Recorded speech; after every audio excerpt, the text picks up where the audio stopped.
Dusty Creek, Texas, had never been a place of peace in Laura Hayes' mind.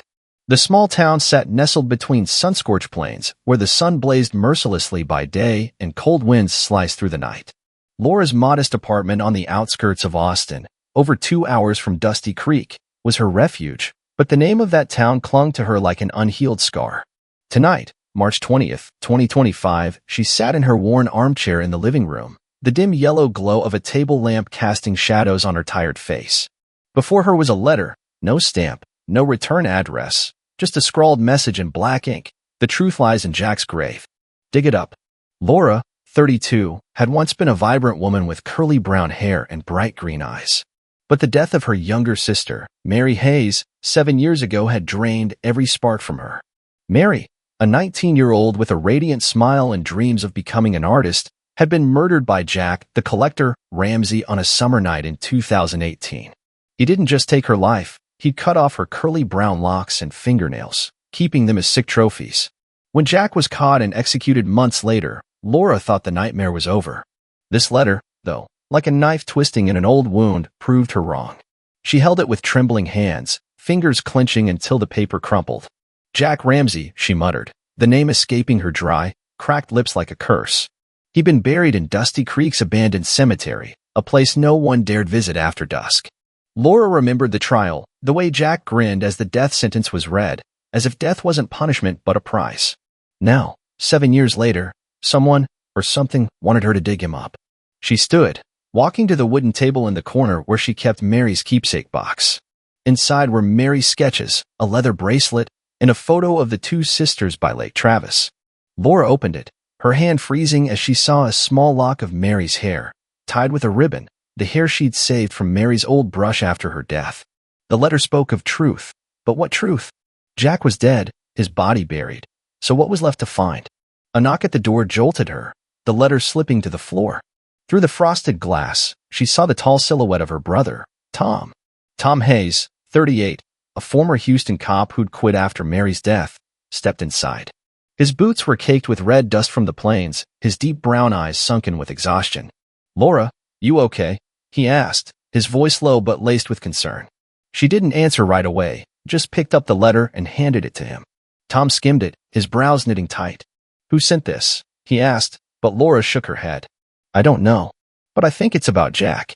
I want to dig up his grave, Tom. I need to know the truth." Tom stared at her, doubt flickering in his eyes. "Digging up a grave is illegal, Laura. If we get caught, you're in deep trouble." But Laura didn't waver. "I don't care. If there's something in there about Mary, I have to find it." Tom sighed, knowing his sister's stubbornness too well. "If you're set on this, I'm coming with you. But we need more hands." Laura nodded, thinking of their cousin Ben, a sound technician in San Antonio. "Call Ben," she said. "We'll do it this weekend." Friday afternoon found the three of them at a small coffee shop on Austin's outskirts. Laura sat by the window, late day, sunlight highlighting the premature lines on her face from sleepless nights. Tom sat across, sipping black coffee, his eyes darting to the street as if expecting trouble. Ben, 29, arrived late, his hair a mess and a backpack stuffed with audio gear slung over his shoulder. "Dig up a grave?" he asked, a mix of surprise and curiosity in his voice. "You guys serious?" "Dead serious," Laura replied, her tone unyielding. She recounted the letter, Jack, the collector, and her suspicion that something was hidden in his grave. Ben listened, fiddling with a small recorder on the table. "Sounds creepy as hell," he said. "But if we're doing it, I want to record everything. Maybe we'll catch something weird." Tom smirked faintly. "Weird's the least of it, Ben." They planned it out. Drive to Dusty Creek Saturday night, bringing shovels, flashlights, and Ben's recorder. Tom warned they had to be careful. Getting caught desecrating a grave could land them in jail. But Laura didn't care about the law right now. She just wanted to face Jack, even if only through his bones. The drive to Dusty Creek took longer than expected, a sudden rain turning the red dirt road into a muddy mess. Tom's pickup truck lurched along, headlights piercing the thick darkness. Laura sat up front, clutching the letter in her coat pocket. "You remember how Mary loved sketching at Dusty Creek's fields?" she asked Tom, her voice low and sad. Tom nodded, eyes fixed on the road. "Yeah, she said it was peaceful. Who'd have thought it'd be her burial ground?" Ben, in the back, tested his recorder. "Check, check," he said, then chuckled. If there's a ghost, we'll be the worst amateur ghost hunters ever. Laura didn't laugh. She stared out the window at the swaying weeds, wondering if Jack was truly at rest. They reached Dusty Creek near midnight. The cemetery lay on the town's edge, surrounded by barren fields and a rotting wooden fence. Tom parked under an old oak, killing the headlights. "We walk from here," he said. "No one sees the truck." Laura nodded, a mix of nerves and dread rising in her chest. They stepped out, each carrying gear. Tom with a shovel, Laura with a flashlight, Ben with his backpack of audio equipment. Dusty Creek Cemetery loomed like a grim painting, crooked tombstones, overgrown weeds, and a heavy stillness pressing down. Laura led the way, her flashlight sweeping over graves until she stopped at a small, rough stone etched with Jack Ramsey, 1980 to 2018. She took a deep breath, turning to Tom and Ben. "Let's start." The shovel's first strike into the earth rang out dry and sharp in the quiet night. Tom dug first, muscles flexing under his jacket as he drove the blade down. Laura stood beside, flashlight aimed at the growing hole, her eyes locked on the red dirt piling up. Ben turned on his recorder, positioning the mic near the pit. "If anything weird happens, we'll hear it," he said, trying to sound casual despite his shaky hands. The night wind blew, carrying a biting chill and the damp smell of soil. Laura felt a strange breeze brush her neck, as if someone were breathing behind her. She spun around, but saw only the oak's branches swaying. "Did you guys hear anything?" she asked, her voice wavering. Tom paused, panting. "Just the wind, Laura. Don't let your mind play tricks."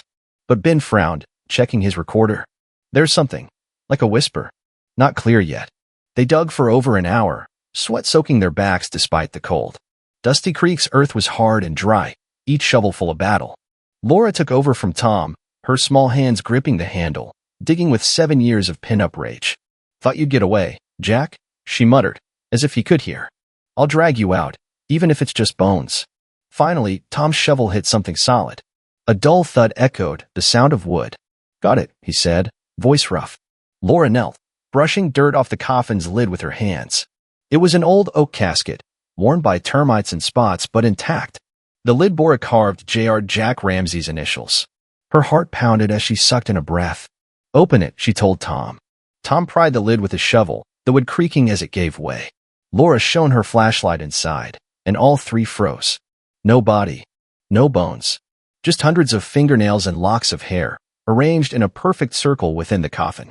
Hair of every shade, blonde, black, brown, mingled with nails painted red, white, or bare. Laura's throat went dry, her head spinning.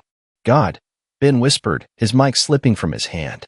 Laura leaned closer, the flashlight sweeping over the grotesque collection. Then she saw it, a curly brown lock, about 8 inches long, tied with red thread. Mary's hair. She screamed, the sound tearing through the night. "He kept her in here." "Jack, you bastard." Tom grabbed her shoulders, pulling her back. "Calm down, Laura. We need to think." But Laura didn't hear. She lunged forward, touching the hair, tears streaming down her face. "Mary, I'm so sorry." Ben picked up the mic, his voice trembling. "It's still recording. Listen." He played back the last bit. A faint whisper cut through the static. "Y'all, too late." The three stared at each other, faces pale under the flashlight's glare. After Laura's scream, the cemetery's air grew thicker, suffocating. Tom knelt by the coffin, his sharp eyes scanning the pile of nails and hair. "This isn't random," he said, voice low as he held back anger. "He arranged them like this for a reason." Laura didn't reply, her hand clutching Mary's hair, tears staining her cheeks. Ben stood back, recorder still running, capturing every sound. Tom reached into the coffin, carefully pushing aside the hair. The strands were soft but ice-cold, as if plucked from a lifeless place. Beneath them, his fingers brushed something hard, a small metal box, rusted at the edges, about the size of a paperback. "What's this?" he muttered, pulling it out. It was heavier than he expected, rattling faintly as he shook it. Laura wiped her eyes, staring at the box. "Open it," she ordered, voice hoarse. Tom used his pocket knife to cut the thin wire wrapped around it, the lid popping open with a dry click.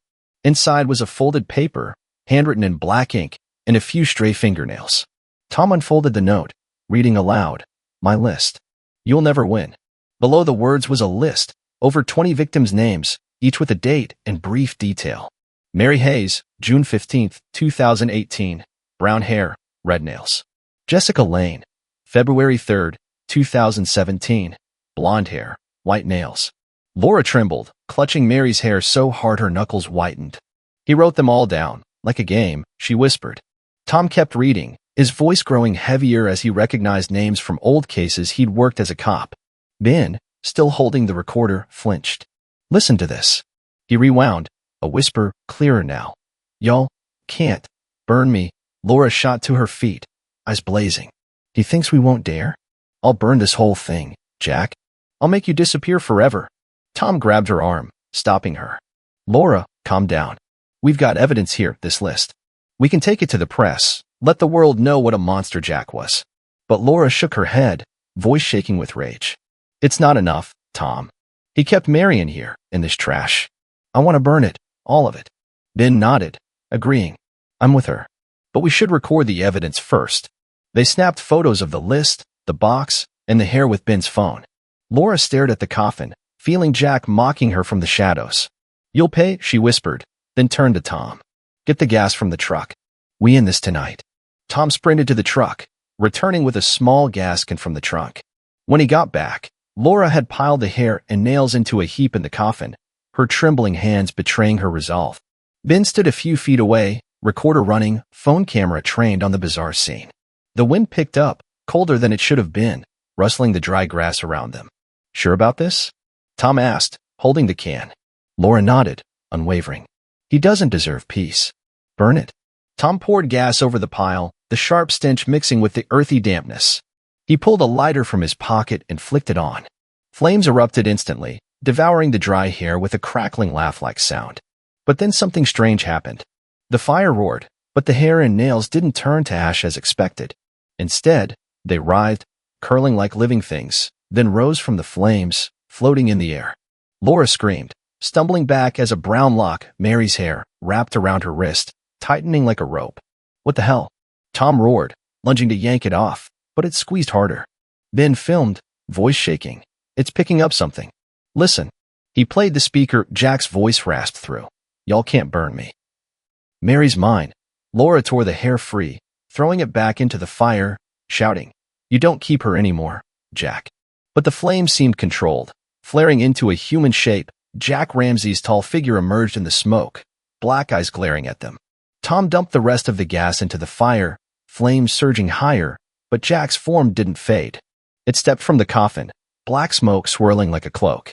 Laura, his voice echoed, not from the fire but inside her head. Mary's waiting for you. Laura crumpled, clutching her head, tears streaming. No. Give her back. Ben dropped the camera, rushing to pull Laura from the pit. Tom swung his shovel at Jack's form, but it passed through the smoke. Run, he yelled. The three bolted to the truck, the fire still raging behind them, Jack's laughter ringing in the wind. As they sped off, Laura glanced in the rearview mirror. Jack stood in the cemetery, hand raised like a promise to return. Tom's pickup roared down Dusty Creek's red dirt road, dust billowing behind. Laura sat up front, clutching her wrist where Mary's hair had gripped her minutes ago. Red marks lingered on her skin, proof that what they'd seen wasn't a dream. Tom gripped the wheel, eyes locked on the dark road ahead, fear flickering beneath his stoic mask. Ben huddled in the back, clutching his backpack with the recorder and phone, muttering, What the hell just happened? What the hell just happened? No one answered. The engine's growl was the only sound breaking the heavy silence. Laura stared out the window, shadows of weeds flashing by like ghosts. Jack's laughter echoed in her mind, a haunting tune that wouldn't fade. He's not dead, she whispered, voice raw. Tom glanced at her, frowning. He's dead, Laura. We saw him get the needle on TV. This is something else.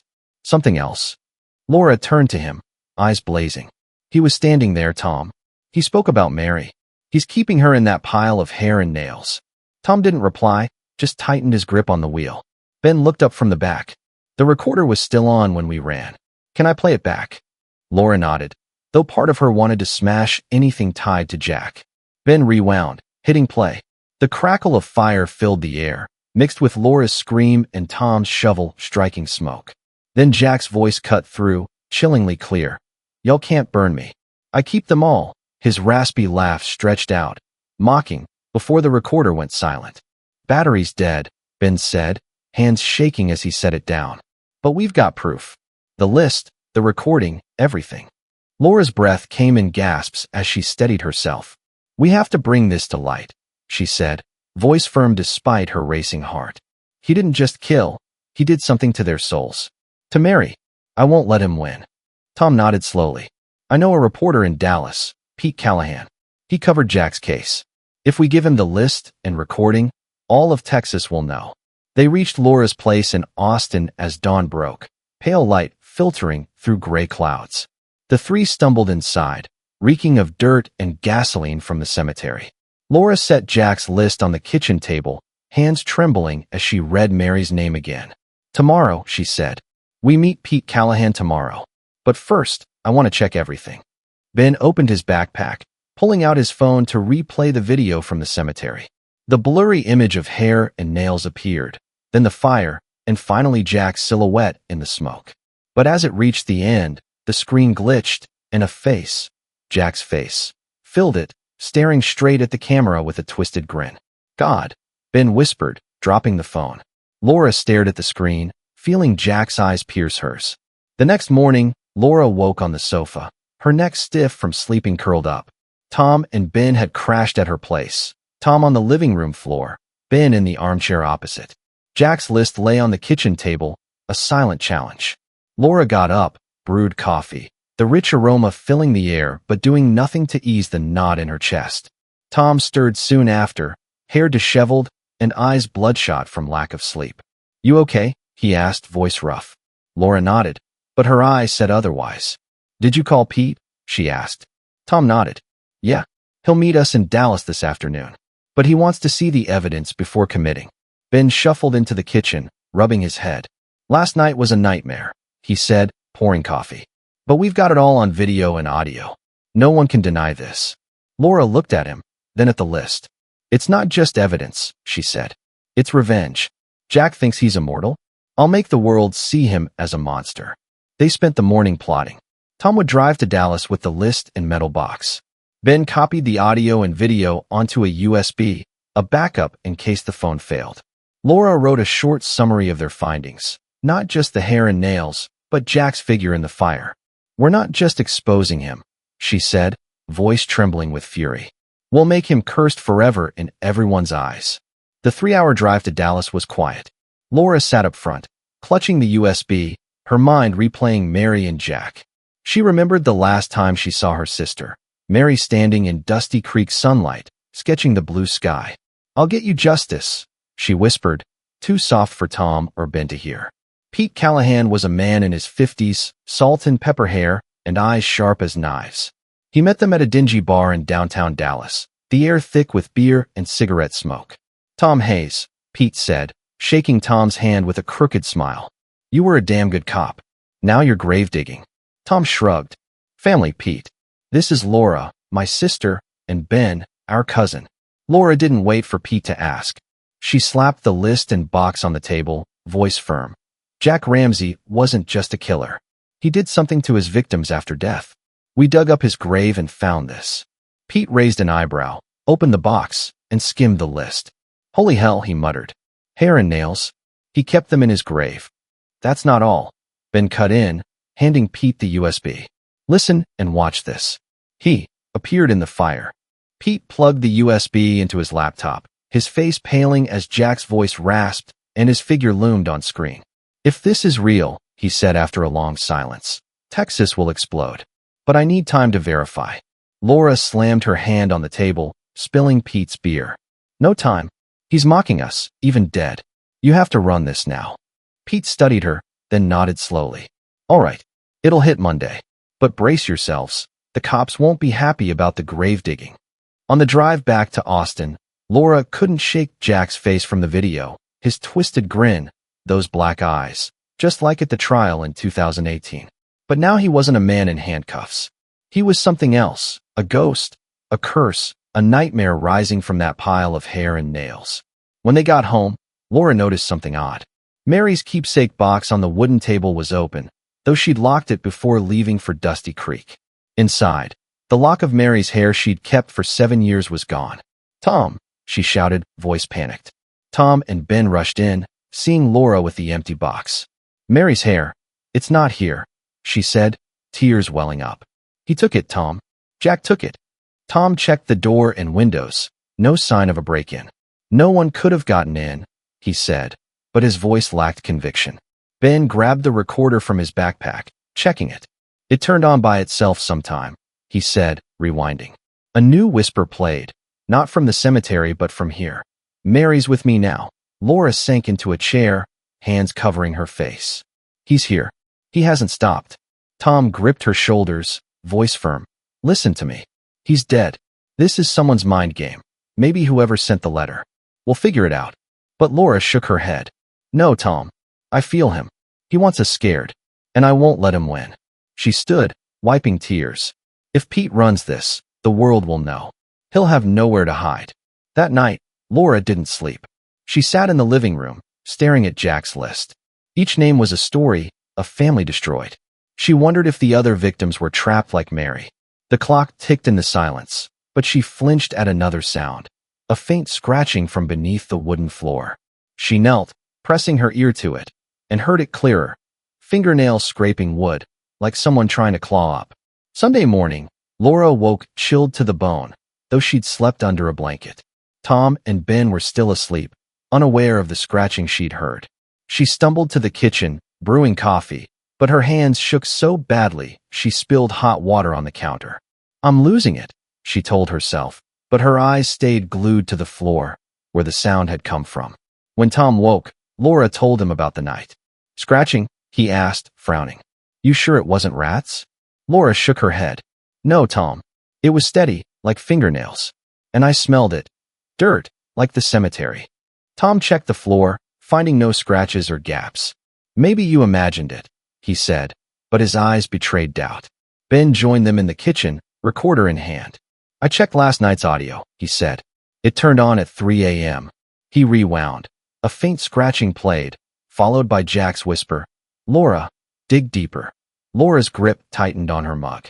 He wants something more. We've already dug his grave. Tom stood, voice stern. All right. If he, or whatever this is, wants to play, we won't run. But first, we secure the evidence. Pete's running the story tomorrow, and the cops could show up anytime. They backed up everything, the list, video, audio, onto the cloud, stashing the USB and box in Tom's safe. But as they prepared to leave for lunch, a cold gust swept through the living room, though all windows were shut. Laura turned, seeing the photo of her and Mary on the table tremble, then fall. She picked it up and froze. A lock of Mary's hair, the one missing from the box, now lay beneath the frame, tied with red thread. He's here, she whispered, voice quaking. He never left. Ben raised the recorder, but before he could hit play, the lights flickered. The scratching beneath the floor resumed, louder, like nails on rotting wood. Tom knelt with his knife, but saw only smooth wood. What the hell's happening? He growled, but Laura just stared at Mary's hair, tears streaming down her face. The three decided not to leave the house. Laura sat on the sofa, clutching Mary's photo, while Tom stood guard at the door, knife in hand. Ben checked all their gear, recorder, phone, USB, ensuring the evidence was safe. If the cops come, he said, we need enough to prove we're not crazy. But Laura didn't care about the cops now. She thought of Jack, his laugh in the fire, the way Mary's hair appeared like a taunt.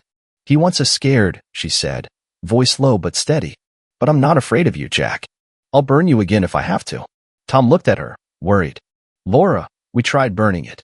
It didn't work. Then there's another way, she replied. He's holding their souls in the hair and nails. That's what we saw in the coffin. If we destroy them completely, we might free Mary. Ben nodded. But how do you destroy something that won't burn? We dumped a whole can of gas on it. Before they could think further, a loud clang came from the kitchen, the metal box's lid hitting the floor. They rushed in, finding the box they'd locked in the safe now in the middle of the room, the list inside floating as if held by unseen hands. Laura, Jack's voice rasped, not from the recorder but the paper itself. Dig deeper or join her. Laura screamed, lunging to grab the paper, but it slipped from her grasp, drifting back to the floor.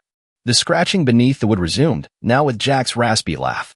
Tom stabbed his knife into the floor, splintering it, but found only cold concrete below. He's not real, he roared. This is his game. But Laura didn't believe it. She knelt, pressing her hand to the floor, feeling an icy chill seep through. He's real, Tom, and he wants us to dig deeper. There's something in Dusty Creek we didn't see. Ben stared, wide-eyed. You mean go back there? After last night? Laura nodded, eyes burning. If it's the only way to save Mary, I'll dig up that whole cemetery. Tom grabbed her shoulders, pulling her up. No, Laura. We wait for Pete's story to drop. Once the world knows, we'll have the power to face him. But as he spoke, the lights went out, and Jack's silhouette loomed in the corner, tall, smoke swirling, grinning at Laura. Mary's mine, he said, before vanishing into the dark. Monday, March 23rd, 2025, dawned gray over Austin, thick clouds hinting at an approaching storm. Laura sat in the living room, clutching a cold coffee mug, eyes glued to the old TV. Tom leaned against the wall, arms crossed, while Ben sat on the floor, laptop open to track online reactions. Today was the day Pete Callahan promised to run the story about Jack, the collector, Ramsey, and the tension was suffocating. At 8 a.m., Xan's local news cut into regular programming. A blonde anchor with a stern voice appeared. We've received exclusive info from Pete Callahan of the Dallas Morning News. A horrifying discovery at Dusty Creek Cemetery, Texas, tied to serial killer Jack Ramsey has rocked the community. Here's the details. The screen switched to Ben's video, the coffin full of hair and nails, the handwritten list, and Jack's shadowy figure in the fire. Pete's voice narrated, deep and steady. This isn't just evidence of Jack Ramsey's crimes. It's a sign of something beyond normal understanding. The victims' families, led by Laura Hayes, risked everything to dig up his grave for justice, and what they found could change how we view the deaths he caused. Laura's heart pounded. Her name on TV, tied to this nightmare she never imagined would go public. Tom glanced at her, concern in his eyes. You sure you want this? Once it's out, there's no taking it back. Laura nodded, voice firm. He wants us quiet, Tom. I won't let him have that. Ben scrolled Twitter, reading aloud. Coffin full of hair? Someone make a horror movie. Jack Ramsey's a real demon. Did Dusty Creek cops sleep through this? He smirked. Texas is losing it. But his smirk faded at a new alert. Texas State Police are investigating grave tampering at Dusty Creek. Whoever's behind it will be summoned soon. Laura shot up, nearly shattering her mug. They care about laws more than the truth? He's holding Mary's soul in there, and they want us for digging? Tom rested a hand on her shoulder. I told you, be ready. But with this story, the pressure's on the cops. They can't ignore it now. Tom's phone rang, a Dallas number. He answered, face tightening as he listened. Pete here. The reporter's voice crackled through the speaker.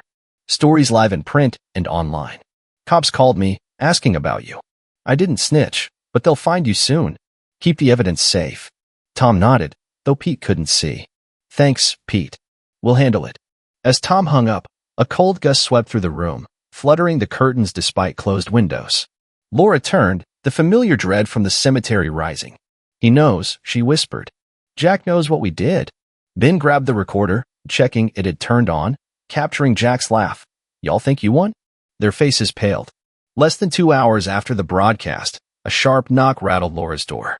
She peeked through the glass, seeing 2 uniformed officers, a tall man with a bushy beard and a young woman with piercing eyes. Tom signaled Laura and Ben to sit tight, then opened the door. Sergeant Frank Dawson, Texas State Police, the man said, voice deep and cold. This is Lieutenant Amy Carter. We need to talk about Dusty Creek. Tom crossed his arms, voice calm but firm. About what? We didn't break any laws. Dawson smirked. Digging up a grave's illegal. Hayes. We've got proof from the story and video. Footprints at the scene match those boots you're wearing. He pointed at Tom's dust-caked boots. Laura stepped forward, unable to hold back. You care about boots more than what's in that coffin? Jack Ramsey kept my sister's hair and nails. Dozens of others, too. He's not just a killer. He's a monster. Carter frowned, voice softer than Dawson's. We saw the list. If it's real, we'll investigate. But you had no right to dig. Show us the original evidence. Tom led them to the kitchen, retrieving the metal box and USB from the safe. Dawson examined the list, his eyes darkening as he read the names. Carter plugged the USB into her tablet, watching the video and listening to the audio. When Jack's figure appeared in the fire, she flinched, nearly dropping it. God, she whispered. Dawson glanced at her, then turned to Tom. If this isn't a hoax, it's bigger than we thought. But you're still coming to the station for statements. Laura slammed the table, voice shaking with rage. Statements? We exposed this. You should thank us. Dawson didn't flinch. Law's the law, Hayes. But I'll promise, we'll check the cemetery. If there's anything off, you'll be cleared. As the cops left with the box and USB, Laura sank into a chair, hands on her head. They don't believe us, she said, voice breaking. Tom gripped her shoulder. They will. Pete stirred the pot, and the cops can't ignore the heat. But Ben, scrolling his phone, paled. Look at this, he said, showing them a tweet from an anonymous account. Jack Ramsey's not dead. He's laughing underground. Dusty Creek will pay. That night, Laura couldn't sleep. She lay on the sofa, eyes wide, staring at the ceiling as her mind replayed the day. Pete's story had swept Texas. Hashtag Jack the Collector trending online. Families of old victims demanding reopened cases. But instead of victory, Laura felt dread. Jack's whisper from the recording looped in her head. Y'all think you won? Tom and Ben stayed over, but the apartment felt oppressive, like someone was watching. Near 2 a.m., Laura heard the scratching beneath the floor again, steady, patient, like nails tapping wood. She bolted up, grabbed a flashlight, and knelt in the living room. The sound grew clearer, a faint earthy smell wafting up. Jack, she whispered, what do you want? She shone the light, but saw only smooth wood. Then a cold gust blew through, rustling the curtains. Laura turned, spotting Mary's lock of hair, the one from under the photo now on the table, tied with red thread. She screamed, waking Tom and Ben. He did it again, she yelled, pointing at the hair. Tom checked the windows, still locked. No one got in, he said, voice shaky. Ben grabbed the recorder, checking it. It turned on again, he said, rewinding. The scratching played, followed by Jack's voice. Dig deeper, where she stays. Laura clutched the hair, tears spilling. He wants us back at Dusty Creek, she said. He's holding Mary, and he won't let go until we do it. Tom shook his head. No, Laura. We gave the evidence to the cops. Let them handle it. But Laura didn't listen. The cops don't believe us. They think we're crazy. If we want Mary free, we have to do it ourselves. Ben nodded slowly. I'm with her. There's something at the cemetery we missed. But this time, we need to be ready. They huddled around the kitchen table, planning. Tom reluctantly agreed, insisting they bring weapons, not just his knife but a handgun from his cop days. Ben suggested a more sensitive mic for underground sounds. Laura stared at Mary's hair, her heart torn. This time, she said, we end him. Tuesday morning, they left Austin before dawn, driving to Dusty Creek in silence. Tom drove, gun tucked under his seat. Laura sat beside, clutching Mary's scorched hair, her eyes resolute yet haunted. Ben, in the back, checked his gear, recorder, directional mic, and a small metal detector borrowed from a friend. If there's something down there, he said, this'll find it. The road to Dusty Creek was as rough and desolate as before, but now signs of attention appeared, a police car near the town entrance, news vans by the local diner. Pete's story heated this place up, Tom said, voice tense. We've got to be quick before they lock down the cemetery. They parked under the familiar oak, a few hundred yards from the graveyard. Tom checked his gun, ice cold. If anyone, or anything, shows up, I won't hesitate. Laura nodded, knowing bullets might not touch Jack. Ben shouldered his backpack, holding the metal detector. Let's go, he said. Dusty Creek Cemetery loomed darker than ever under the cloudy sky. Jack's grave pit remained, the shattered coffin exposed after the fire. Laura knelt by it, flashlight sweeping the ashes. He said, dig deeper, she whispered. There's something under here. Tom started digging, shovel plunging beneath the coffin. Ben activated the detector, its beep spiking. Something metal, about 3 feet down, he said, excitement tinged with fear. Laura took over, digging with all her strength, red dirt staining her hands. Mary, she muttered, I'll find you. After 20 minutes, Laura's shovel hit something hard. A metallic clank rang out, a second metal box, larger than the first, locked with a rusted padlock. Tom pried it open with his knife.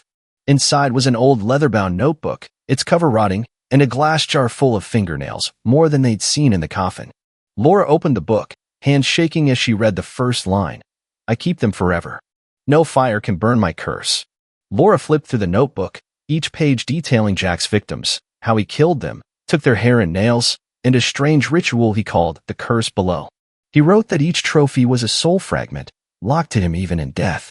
Mary Hayes, the last entry read, a strong spirit. She'll stay with me longest. Laura screamed, hurling the book to the ground. What did he do to her? She wailed, tears streaming. Tom picked it up, skimming it, his face darkening. He believed keeping the hair and nails trapped their souls. This isn't just sick, it's witchcraft. Ben examined the jar, hands trembling as he opened it. A rancid stench poured out, with faint whispers from within. Suddenly, the ground shook. Laura fell, gripping the pit's edge. A cold wind whipped through, carrying black smoke from the coffin's ashes. Jack's form appeared, clearer than ever, tall, black eyes, and that twisted grin from the trial. "Y'all dug too deep," he said, voice echoing from below. "Now you're mine." Tom drew his gun, firing repeatedly, but the bullets passed through smoke harmlessly. Ben raised the recorder, capturing Jack's voice. "Fire won't take me. Bullets won't either." Laura stood, clutching Mary's hair. "You don't keep her," she shouted, tossing it into the jar. "Mary, I'm here." The smoke swirled violently, and Jack lunged, his smoky hands wrapping around Laura's throat. She choked, but held the hair tight. Tom charged, stabbing his knife into the smoke, while Ben doused the jar with spare gas and lit it. Flames roared, fiercer this time, and Jack's scream rang out, not laughter, but pain. His form dissolved, smoke scattering in the wind, leaving the jar charred and the notebook smoldering. Laura coughed, but felt a fleeting warmth, like Mary's hand on her shoulder. "Mary," she whispered, but no answer came. Tom pulled her from the pit, voice hoarse. "It's over, Laura. He's gone." But as they turned to the truck, Ben grabbed the notebook. The last page, once about Mary, now bore a new line. "She's free, but I'll be back." Laura stared, heart sinking. "We're not done," she said, voice trembling but firm. As Laura, Tom, and Ben left Dusty Creek for the second time, daylight broke, but the weak sun couldn't banish the chill in their hearts. The pickup rolled quietly down the red dirt road, dust trailing behind. Laura sat up front, clutching Mary's scorched hair, the only remnant from the jar after the fire. She said nothing, but her red-rimmed eyes and shaking hands spoke volumes. Tom drove, face taut, eyes fixed ahead as if fearing Jack's return. Ben sat him back, hugging his backpack with Jack's half-burnt notebook, muttering, "Did we win? Or just piss him off more?" No one replied. The notebook's final words, "She's free, but I'll be back," hung over them like a curse. Laura wanted to believe Mary was free, that the warm touch in the cemetery was her sister's goodbye. But Jack's threat gnawed at her. "He said he'd come back," she whispered, voice raw. Tom glanced at her. "He's dead, Laura. We burned what held him. This is just his last trick." But back in Austin, the news had spread. The noon KXAN broadcast updated the story. Texas State Police confirm a second metal box found at Dusty Creek Cemetery, containing a notebook and artifacts tied to Jack Ramsey. Experts are analyzing the ritual described within. Ben's footage, Jack in the fire, played on loop, igniting public outrage. Hashtag Jack the Collector trended not just in Texas but nationwide. Tom's phone buzzed nonstop, Pete Callahan calling to say his second article, based on the new find, hit the Dallas Morning News front page. "You did it," Pete said over speaker. "The cops have to reopen Jack's whole case. Victims' families everywhere are demanding answers." Laura listened, feeling no relief. "Thanks, Pete," she said, voice hollow. "But I'm not done with him." That afternoon, Sergeant Frank Dawson and Lieutenant Amy Carter returned to Laura's house. Dawson carried a thick file. "We checked the cemetery," he said, voice low. "Found the second box like you said. That notebook. It's real. We're sending it to a criminal psychologist. But I need to know, did you keep anything?" Laura shook her head, showing Mary's scorched hair. "Just this. It's my sister's." Carter eyed the hair, her gaze softening. "We're not charging you," she said. "Public pressure's too high, and this evidence is too solid. But be careful, if Ramsey left something, it might not be over." Dawson nodded. "The cemetery's locked down. No one's getting in." After the cops left, Laura sat on the sofa, staring at Mary's hair. "Mary," she whispered, "are you free?" A cold breeze brushed through, but this time no whispers or scratches followed. She wanted to believe it was a good sign, but deep down, she knew Jack wasn't truly gone. The next day, Laura held a small memorial at her house. She invited other victims' families who'd reached out online after Pete's story. The living room filled with mourners, a mother clutching her daughter's photo, an elderly man with sunken eyes, a young couple holding hands tightly. On the table lay mementos, pictures, bracelets, and Mary's scorched hair. Laura stood, voice breaking. "We're here to remember our loved ones, taken by Jack Ramsey. But we're also here to say he didn't win. We dug up his grave, exposed the truth, and I believe they're free now. She looked at Mary's hair, tears falling. Mary, I hope you're at peace. Tom stood beside her, hand on her shoulder for support. Ben played the final recording from the cemetery, not Jack's voice, but a gentle wind after his form faded. I think this means they've moved on, he said, voice trembling. The room nodded, some sobbing, but a faint relief hung in the air, the first in years. After, Laura went to the backyard, where she'd planted a small crepe myrtle for Mary. She buried the scorched hair beneath it. Goodbye, sis, she whispered, smoothing the soil. Tom and Ben watched silently from behind. As Laura stood, a warm breeze carried the scent of crepe myrtle, the first peace she'd felt since Mary's death. But that night, as she prepared for bed, her phone rang, a strange number. She answered, groggy. Hello. No reply, just heavy breathing, then Jack's raspy laugh. Y'all can't bury me twice. The call cut off. Laura shot up, heart racing, scanning the room. Nothing was amiss, but she knew Jack was still out there, waiting. After the memorial, Laura tried returning to normal life. She went back to her job at an Austin bookstore, focusing on romance novels and morning coffee. Tom returned to Houston, fixing cars but checking on her daily. Ben stayed in San Antonio, editing the recordings and footage into a personal documentary. But Jack's shadow lingered. Friday night, Laura dreamed of Mary. In the dream, her sister stood in Dusty Creek's fields, wearing her favorite white dress, brown curls dancing in the breeze. Laura, Mary said softly, I'm free. But be careful. He's not done.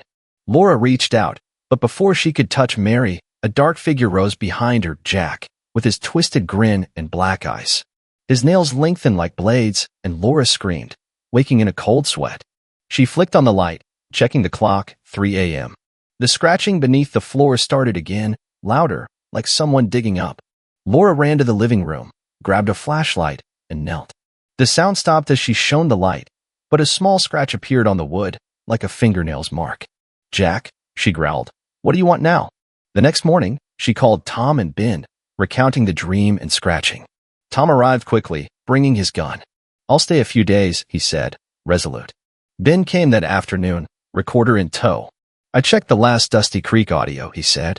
We missed something, listen. He played it, after Jack's scream in the fire, a faint whisper, under the tree. Laura paled. The crepe myrtle, she said. I buried Mary's hair there. They rushed to the backyard, digging beneath the tree. Instead of the scorched hair, they found a fingernail, Mary's, painted red like Jack's list described. He left this, Laura whispered, hands shaking. He's toying with us. Laura, Tom, and Ben sat around the kitchen table, Mary's fingernail between them like a dare. He's not done, Laura said, voice trembling with anger and fear. He said Mary's free, but he's still holding part of her. Tom squeezed her hand, ice cold. We burned all the hair and nails at Dusty Creek. How's this here? Ben reviewed the recordings, rewinding every clip. Every time he says dig deeper, it might not be literal, he said. Maybe he wants us to find something bigger, a curse, or where he hid his power. Laura nodded slowly. The notebook mentioned a ritual. If we destroy its source, we might cut him off for good. They contacted Pete Callahan, sending a photo of the nail and asking about the ritual in Jack's notebook. Pete called back that night, voice tense. I talked to a spiritualist in New Orleans. He says the ritual involves an anchor, something Jack used to tether his soul. Not the hair or nails, but something more personal. Did you see anything odd in the grave? Laura remembered, in the second metal box, beyond the notebook and jar, was a small silver ring engraved with JR. She'd overlooked it, thinking it was just jewelry. The ring, she said. It's with the cops now. Tom stood. We need it back. If that's the anchor, destroying it ends this. They drove to the Texas State Police headquarters in Austin, meeting Lieutenant Amy Carter. Laura explained the dream, the scratching, the nail. Carter listened, skeptical but not dismissive. The ring's in evidence, she said. I can't release it without a warrant. Unless you prove it's dangerous. Ben played the recorder. Under the tree, Carter paled. All right, I'll get it. But if this goes wrong, my career's toast. Carter retrieved the ring, a small, cold silver band with JR etched deep. Laura held it, a jolt running through her hand. This is him, she whispered. I feel him in it. That night, Laura, Tom, Ben, and Carter returned to Dusty Creek one last time. They brought the ring, a small burner, and a gas can. The cemetery was cordoned off with police tape, but Carter flashed her badge to enter. If we do this, she said, It's got to be fast. Laura nodded, clutching the ring. He won't come back. They stood around Jack's pit, now a chaotic mess from 2 digs. Laura placed the ring in the burner, doused it with gas, and lit it.